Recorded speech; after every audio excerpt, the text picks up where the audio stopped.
All right, to continue looking at linear equations. No quiz this time.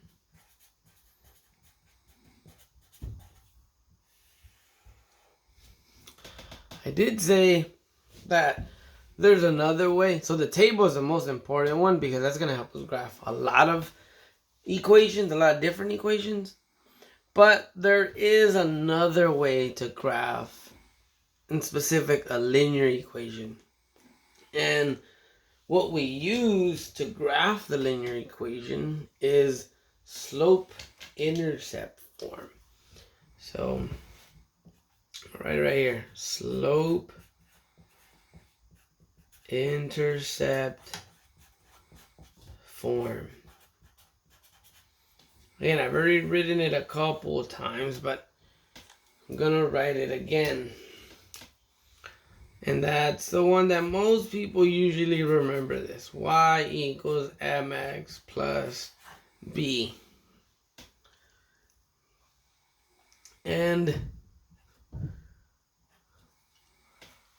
But sometimes we forget what each of these letters mean or what they represent.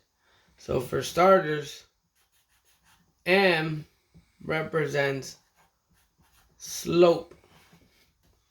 So that's, we think about a line, the slope of it. What the slope that it has depending on what it is. Vertical, horizontal, slanted. An equation has slope to it. So, like we did in the previous videos, this has a slope, has a slope, has a slope. When you think about when you're going up a hill, there's a slope to it. And that's that same concept, because a hill, in theory, if we think about a hill as a straight line, there's a slope to that hill. And then our B is a y-intercept. So don't get that confused. A lot of students always just think that the y-intercept is just a number. But remember, the y-intercept is not a number. It's an ordered pair. And remember, what did all y-intercepts have in common? Is that they all have a 0 on the x. But then they have some number for y. Again, that number, what that number is, that number is the b. But the whole thing represents a y-intercept, which means you had 0, comma, and whatever your b is. But hopefully you remember some stuff about slope and y-intercepts. Again, that's why I went over really quick to remind you what a y-intercept is. Maybe you remember, some people also remember this, that slope also represents rise over run. Hopefully that's jogging back some memory for you. But before we get into doing all this, like, again, I like taking a step back and then recalling on a couple things. So we already recalled on what a y-intercept is. We did that on the very first video for this section. And that was discussing what a y-intercept is. Remember, we talked about these here. So y-intercepts are points that are on the y-axis. X-intercepts are points that are on the x-axis.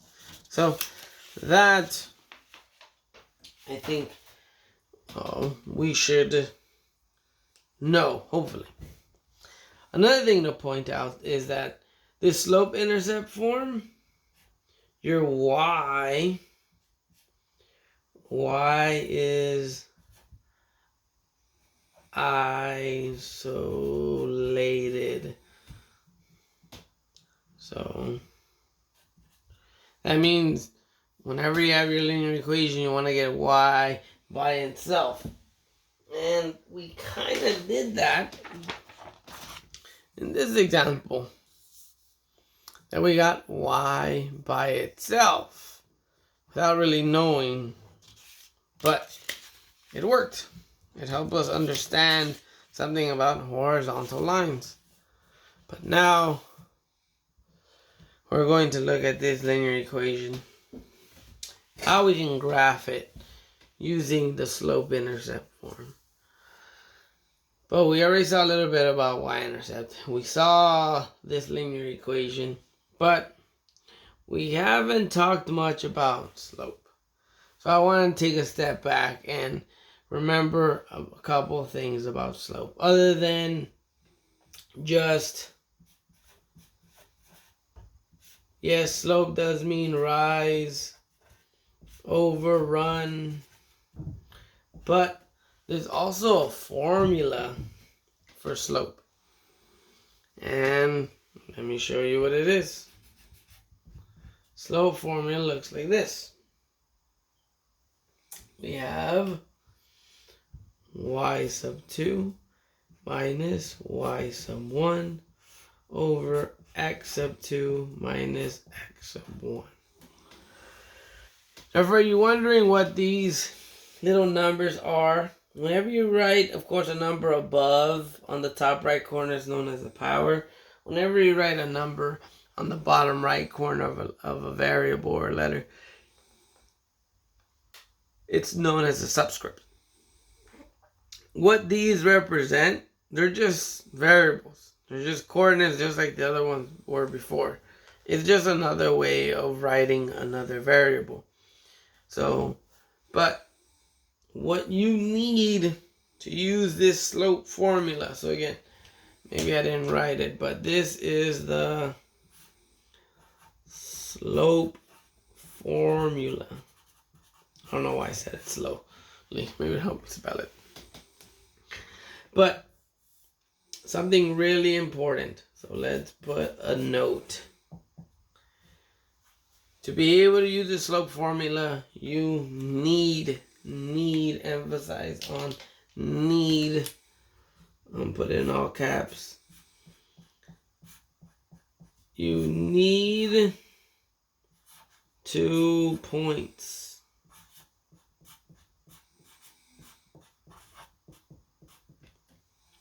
What do I mean by that? That's sort of the notation that's in here right now. That notation is what I mean by these 2 points. You need 1 point. That's 1. And you need a second point. And that's what these subscripts are representing. They're just representing sort of these points come from the same ordered pair. These x, y come from the same ordered pair. And you need 2 points. You need 2 coordinates. You need 2 ordered pairs to be able to use this formula to help you find a slope. So let's look at a couple examples of finding slope. Find the slope.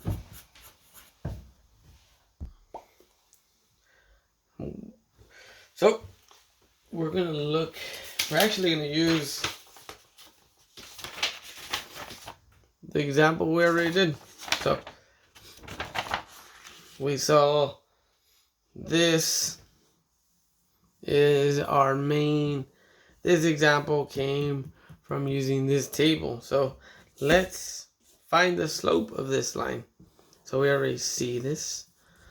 And then we'll look at this other example after. But for now, let's use these. Remember, all we need is 2 points to make a line, and all we need is 2 points to find the slope.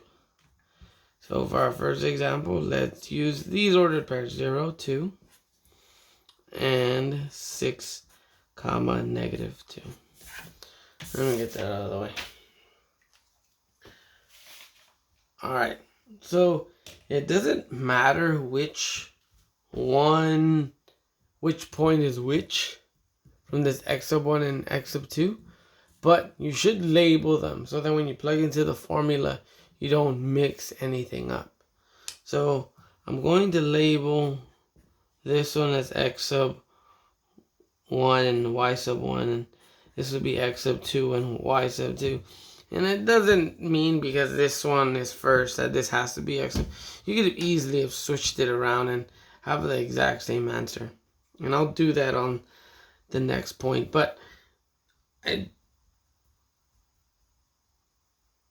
just write them down. So let's do this. All right. So to find the slope, so my y sub 2, so again, y sub 2 goes first. So it's going to be negative 2. And then there's a negative in this formula. Don't ever mix up the negative from the number with the negative in this formula. That happens a lot. All that's going to do is convert it to a positive. So that negative comes from the formula. That negative comes from the number that's from your ordered pair. So y sub 2 minus y sub 1. So that's why I have to look at this one now and use 2. Over, again, this is a positive 2. That's coming from this ordered pair. And now I have to get my x sub 2, which is 6, minus my x sub 1, which is 0. And that leaves me with negative 2 minus 4 gives you, I said it. Negative 2 minus negative 2 is negative 4. And then 6 minus 0 is just 6. And you can always simplify this a little bit. They both have a factor of 2. It should be negative 2 thirds. And that is our slope. It's our rise over run. And we're going to see that. In the next video, we're going to see how we use it. But for now, I just want to show you, or I think in this video, we'll be able to see this. But I just want to show you what these slopes do. So something important to note that is that this is a negative slope. And if we look at the graph, so again, this was the graph. Don't mind these. These were just, I was talking about something. But if you notice the orientation of this downward slope means that's a negative slope. So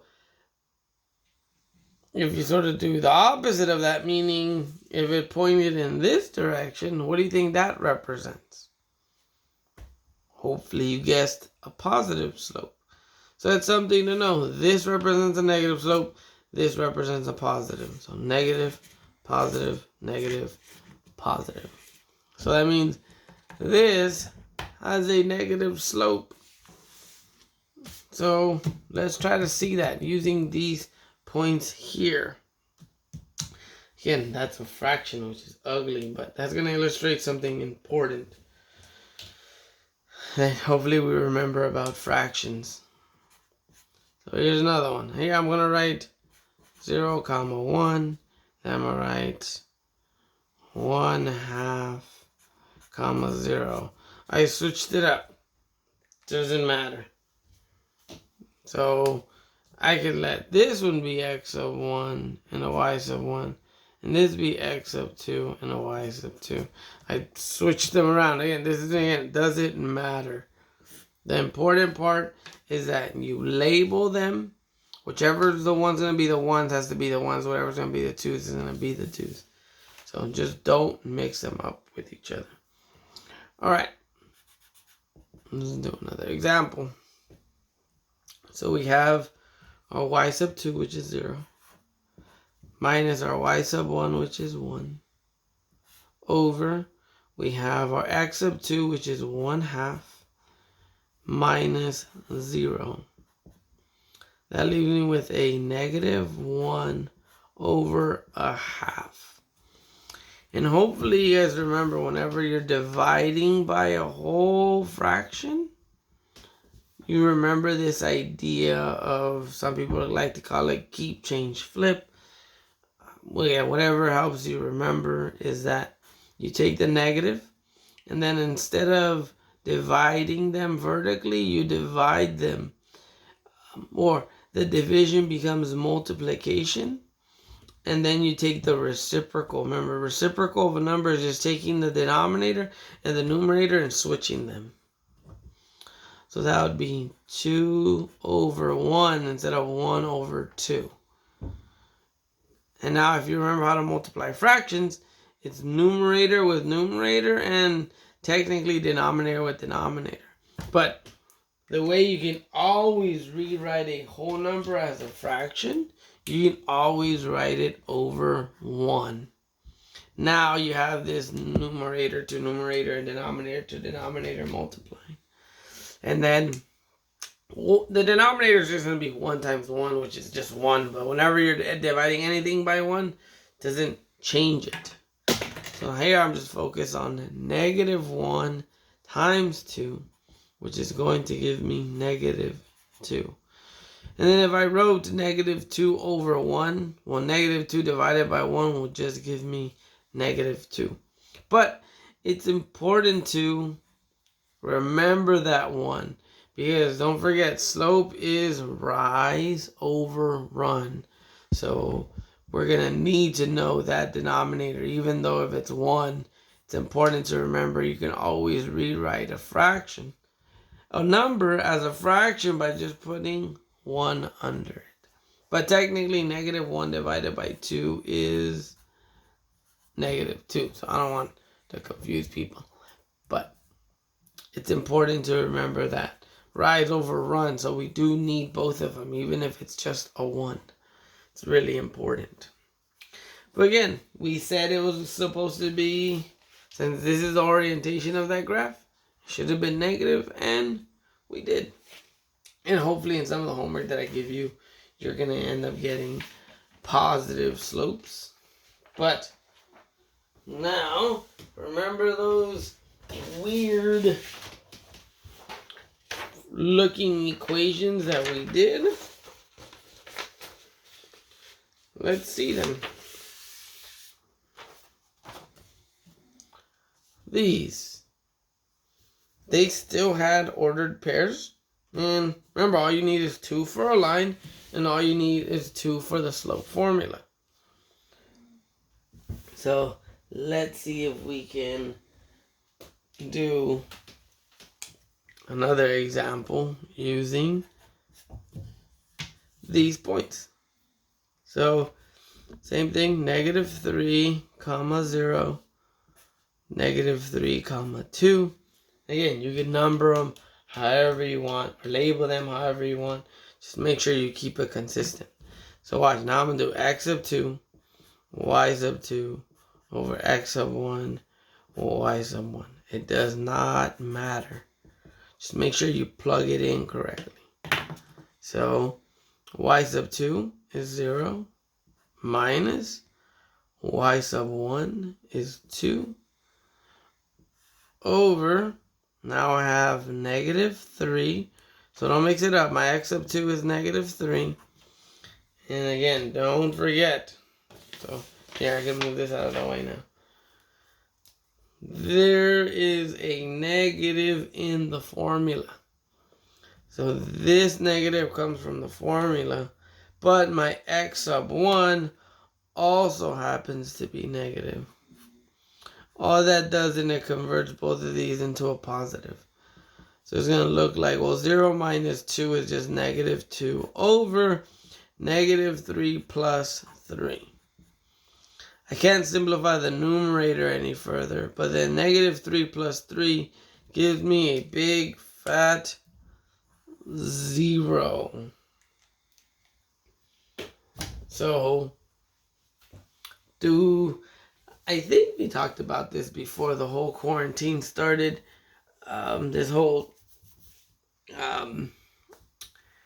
mobile lecturing thing. Do you guys remember what happens when you divide by 0? Give you a second to think about it. Remember, can you divide something by 0? If you can't, or if you can, what does it give you? So, hopefully, you remember. Hopefully, it's bringing back and it is undefined. You cannot divide by 0. Because when you're doing division, you have to be able to multiply the denominator by a number so that you get your numerator back. So for instance, let's say we have 15 over 3. That works because that gives us 5. And that works because we know 5 times 3 gives you 15.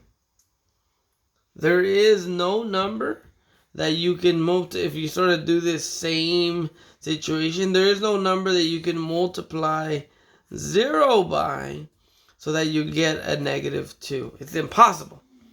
Because every time you multiply by 0, you always get 0.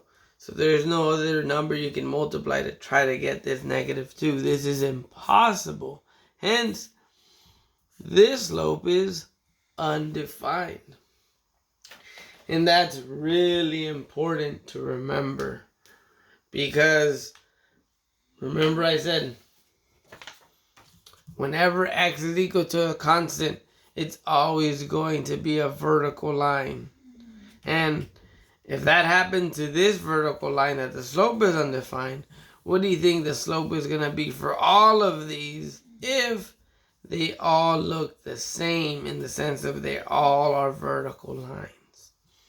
So not only whenever you see x equal to a constant, you always think about a vertical line. Now you have to think about the slope of that vertical line. And the slope of all vertical lines is undefined. Because this always happens. Because you always have these two numbers being exactly the same. So that when you subtract them, you always get 0. And that means it's undefined. So the slope of a vertical line is undefined.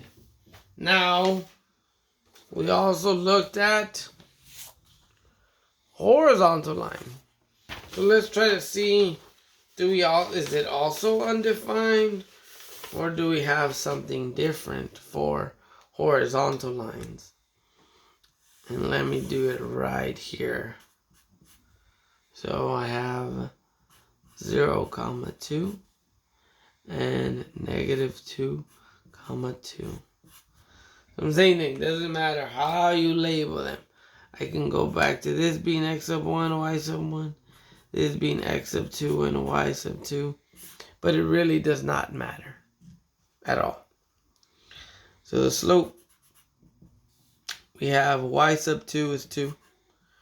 Don't forget, let me move this out of the way. Don't forget there is a subtraction here, which is minus.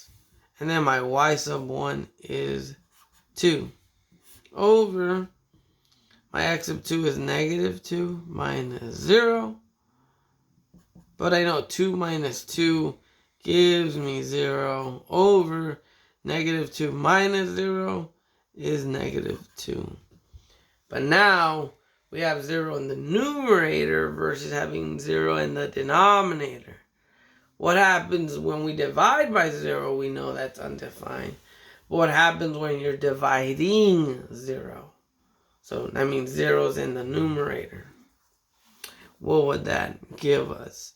Remember, for this to be true, you need to be able to find a number that you can multiply -2 by so that you can get 0. Now think about it. What times anything will always give you 0? And that is 0. So whenever you're dividing 0, you get 0. Whenever you're dividing by 0. So don't mix the language up. You're dividing 0 versus dividing by 0. This is dividing by 0. This is you're trying to divide. You're dividing 0. So there's a slight difference in terminology there. So don't mix that up. But we did say that whenever y is equal to a constant, you're always going to get a horizontal line. So whenever y is equal to any constant, it's always this horizontal line. So that actually means the slope of all horizontal lines is 0. The slope of all vertical lines is undefined. And then you have either positive or negative slope. So this representing positive slope, this representing negative slope. So all that still applies. So don't forget, when you see y equals to a constant, you should automatically start thinking horizontal line. But at the same time, you should automatically start thinking that the slope is 0. Similarly, when you see x equal to a constant, automatically think vertical line. But also automatically know that the slope is undefined. So it's really important to denote. But now that we got these slopes, worked with slopes, we didn't really graph them, but we're going to graph them now to see how we can use this slope-intercept form to help us graph these linear equations so we don't have to find a table for them. We're going to have to use a table to do that. So, again, to be able to use this, you want to make sure you isolate that y first before you start thinking anything else. Always isolate that y if possible. And then we're going to look at slope and the y-intercept. So let's look at an example of this. So let's look at an example. Start graphing. So let's graph using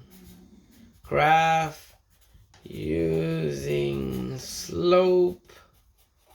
Oops, kind of sloppy. Slope-intercept form. Sloppy there. So remember we said that we have to do slope-intercept form. Let me write slope-intercept form in the corner just so we have a reference. Y equals mx plus b, where m represents our slope, which is our rise over run, and then b is our y-intercept, which would be 0, b. So we're going to look at that right now. Here's the example. One of them. 3x plus 4y equal to 4. But like I said, the first thing you'd want to do is isolate that y. So to do that, I have to move over this negative 3x. So this cancels on the left hand side. And you want to make sure you keep it in this order. Again, it's fine if you wrote 4 minus 3x, but it's nicer if you keep everything in order. So that means you're going to have negative 3x, and that's, so remember, you can always change the order, but make sure you keep the sign. So I'm still writing this as negative 3x, and then this is going to be positive 4. Now we just need to simplify this 4. But when you're dividing this, when you have two terms, you're dividing it to both of them. It's not just, let me just divide it to my 3x and then be done, or let me just multiply it to my 4 because I have a 4 there, so that's going to simplify nicely. No, you're dividing it to the entire left-hand side and to the entire right-hand side. This ends up simplifying, which is what I want, because I want to have y completely isolated. But what happens here, if you remember when you were adding fractions, you need the denominators to be the same. So let me do a small example here, side note. So let's say if you're adding like 2 over 5 and let's say 1 over 5, your denominators need to be the same. So when they were the same, you would add, you can then combine them into one single fraction. And that's what we have right now. We have this one single fraction where something's adding in the numerator and you have only one term in the denominator. I can actually do this same idea here, but backwards. Instead of just leaving it as 1, I can break it apart into 2 terms. Because here, when the denominators are the same, you can go back and combine them into 1, or you can go here and break them up into 2. Which here I can simplify a little bit. These 4 divided by 4 leaves me exactly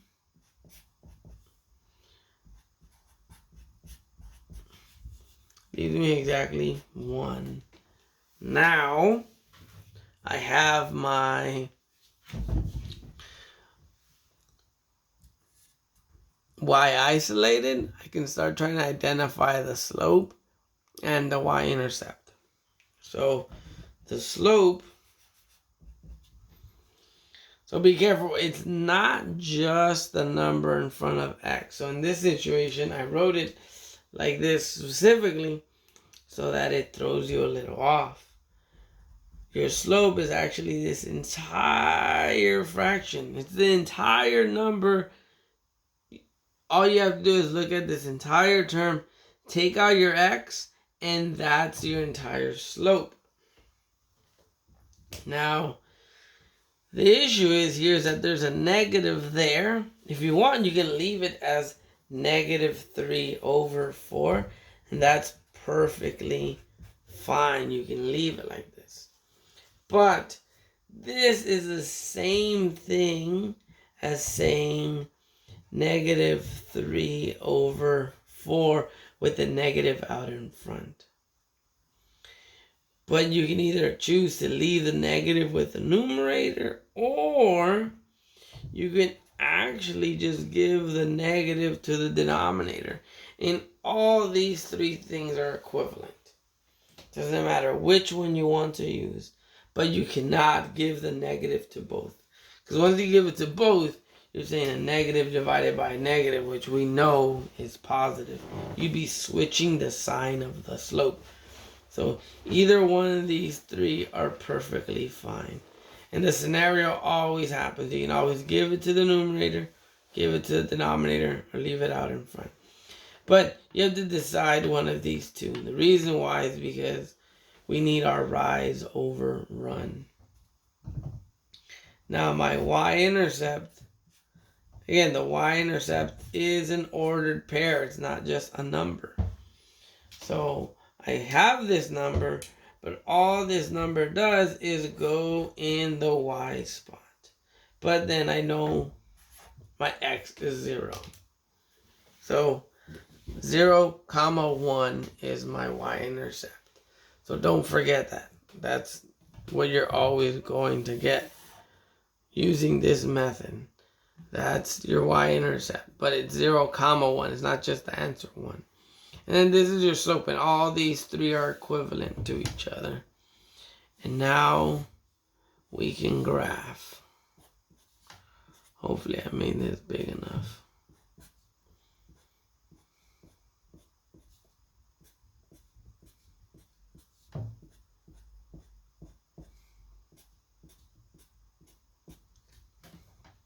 So The way this works, so we have to start by, you want to first plot. So the first thing is you want to make sure you isolate your y. Second thing, you want to isolate your y, and I guess you can say identify your slope and y-intercept. Maybe that goes without being said. But then you want to plot your y-intercept. Remember, plotting is taking the ordered pair and putting it on the graph. So let's do that now. Our y-intercept is 0, 1. So we start here at the origin. 0 means you're not going to go left or right. But 1 means we're going to go up by 1. Now we should just need to identify, or not identify, but apply, I guess, apply our slope that we found. Because identifying the slope in the y-intercept was here. That's what we did. So we isolated our y, then we identified our slope and our y-intercept. Then we just plotted our y-intercept. Now you have to actually apply what the slope is. Again, it doesn't matter, and I'll show you guys why. You still have to choose one, either give it to the numerator or give it to the denominator. So you can't, these all mean the same thing, but you ultimately have to decide one of these two, and normally that's the one people go with. So what this is telling me to do, remember, slope, another note, slope is rise over run. I've said it a couple times, but hopefully now it sticks. So the rise, so again, doesn't always mean rise as it's gonna go up. It can go down depending on what the y-intercept is, or what your slope is. So our slope is -3. Since we're giving the negative to the numerator, that means I'm actually gonna go down 1, 2, 3, and then over run. So again, rise doesn't mean it's always going to go up. It can mean it's going to come down. Run, same thing. It doesn't necessarily imply left or right. Run is just the orientation in which it moves. It moves horizontally. So that means I'm going to move, that 4 is a positive force. That's going to be 1, 2, 3, 4. And what happens now is that we made another coordinate. And what that coordinate lets you do is that then you can make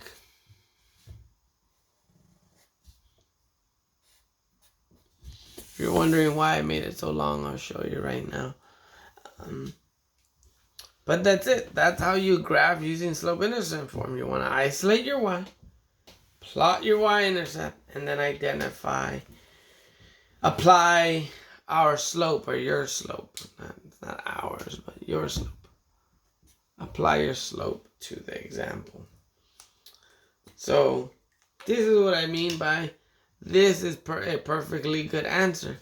Because if you would have gone up 3, then that means you would go to the left 4. So that's 1, 2, 3, 4. It still ends up on the same spot. So, and in both of these situations, you have a negative slope. This is sort of a neat geometrical interpretation on why a negative divided by a positive is negative. A positive divided by a negative is still negative. So whichever way you spin it, your slope is still negative nonetheless. And they work the same from there. The only thing that changes, the only things that are special cases are for the horizontal and vertical line. Every other case has an X and a Y. You can try to isolate your y, plot your y-intercept, and then apply your slope. And you'll be able to graph any of these every single time. So maybe I can do one more. So let me do one more.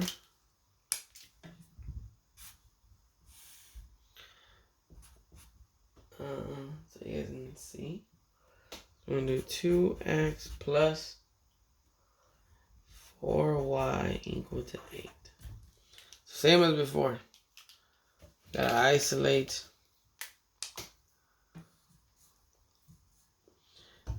our y. So I'm going to subtract 2x to both sides.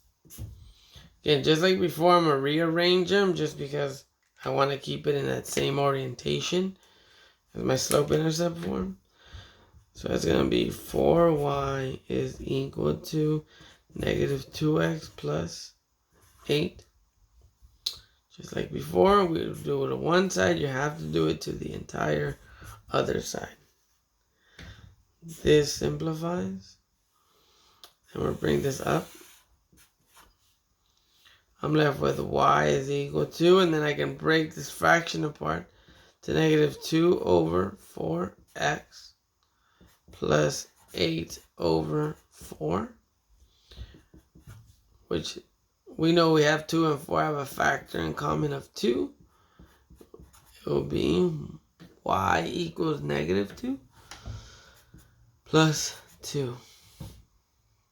And you can identify your slope as negative 1 over 2 and your y-intercept. Remember, your y-intercept is a point. Has a 0 on the x, but then a to b for your y. And now you can graph it.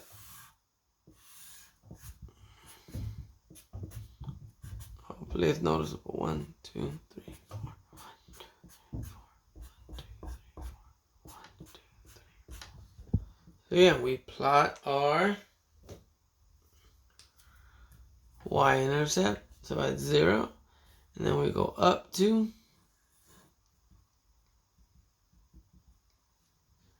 And then we apply our slope. And like I said, you either, with that negatives out in front, you either give the negative to the numerator or negative to the denominator.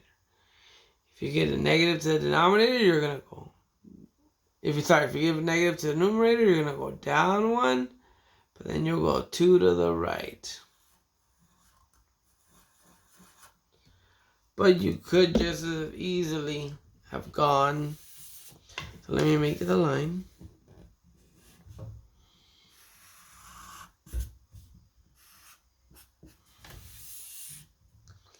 You could have easily have gone, if you would have given the negative to the denominator, that means you would have gone up 1, but then you would have gone 2 to the left. Again, it's not perfect, but you would have met up exactly on that line. So it doesn't matter what you give the negative to, but you can't give it to both of them. And the way you can at least give a quick check is, since your slope is negative, make sure your slope is negative here. If you end up with a positive slope, then you're going to get points taken away. Alright, so hopefully that made some sense. Let me see if I can give you some homework. Alright, there's your homework for 2.4.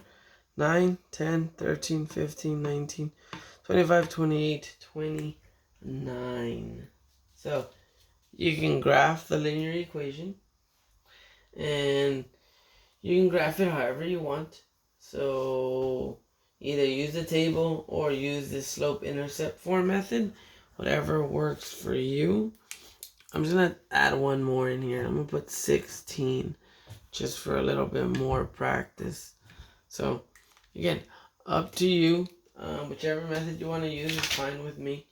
So I taught you both. And let me throw a couple more. I didn't notice these. These are pretty good. Let me do... I'm going to add it right down here. Hopefully you can see that. I'll put a sheet of paper and then I'm gonna keep adding. So it's gonna be 35. Oh no, not 35. Sorry. 37. 40. 41 and 42. So, okay, I think that's it. So, 9, 10, 11, oh sorry, 9, 10, 13, 15, 16, 19, 25, 28, 29, 37, 40, 41, 42. And that should be good enough for your homework. So, again, you have to watch the video all the way to the end to be able to get your homework. If you have any questions, please email me or show up at my office hours. I will post the office hours on the announcements. Hopefully that make it easier for people to go to office hours. Other than that, thank you.